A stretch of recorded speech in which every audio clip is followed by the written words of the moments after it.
menacing Hellfire, the geothermal breakthrough set to transform clean energy.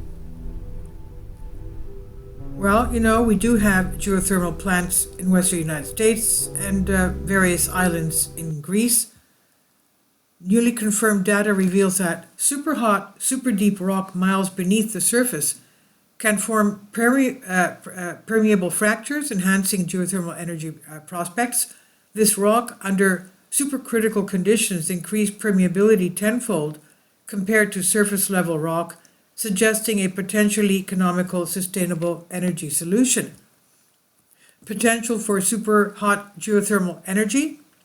New laboratory data confirm the potential for geothermal energy's holy grail, quote unquote, tapping into super hot, super deep rock miles beneath the Earth's surface, which could generate a clean, renewable energy source capable of replacing a substantial portion of the fossil fuels-driven global warming.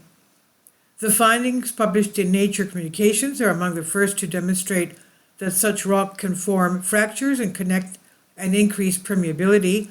Until now, geologists were unsure whether this was even possible. These fractures are crucial because water passing through them can become supercritical, a steam-like phase that most people are unfamiliar with.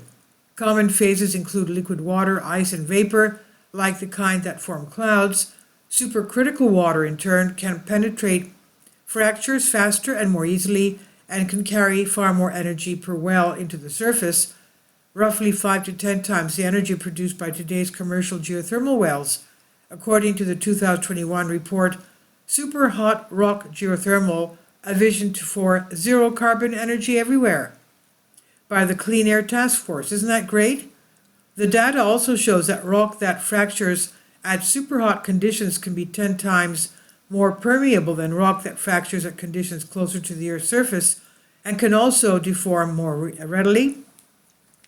Those factors could make this geothermal resource much more economic, says Jeffrey Garrison, Vice President of Operations for Quaise Energy, one of the funders for the work. Quaise is working on a novel drilling technique for accessing super deep, super hot rock. A geothermal debate. Until now, geologists have been divided as to whether this super deep, super hot resource can be tapped.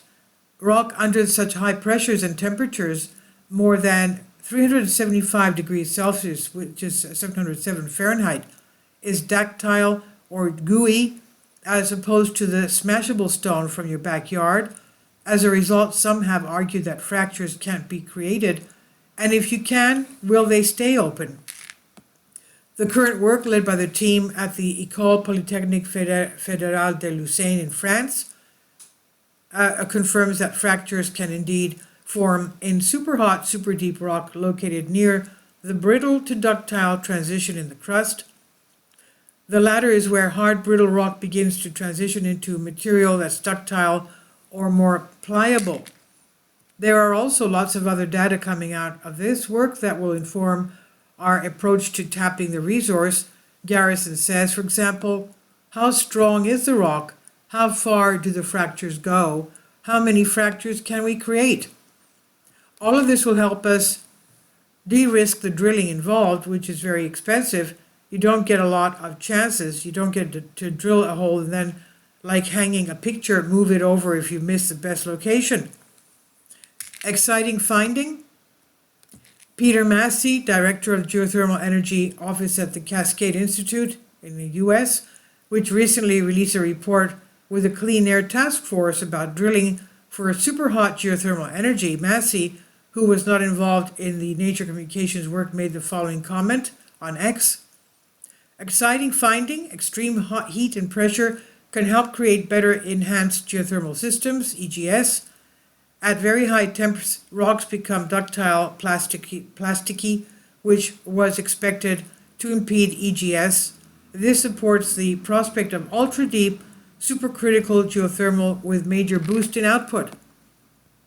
This work is exciting because it presents the first permeability measurements conducted during deformation at pressures and temperatures conditions characteristic of deep supercritical geothermal reservoirs near the brittle to ductile transition in the Earth's crust.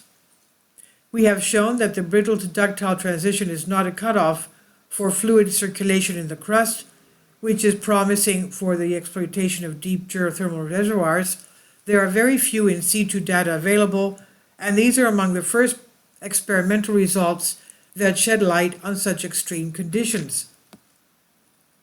What's happening?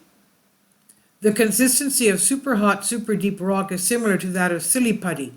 If you pull it slowly, it stretches out and becomes elastic. But if you pull a chunk of silly putty really quickly, it snaps, and that is brittle behavior, says Garrison.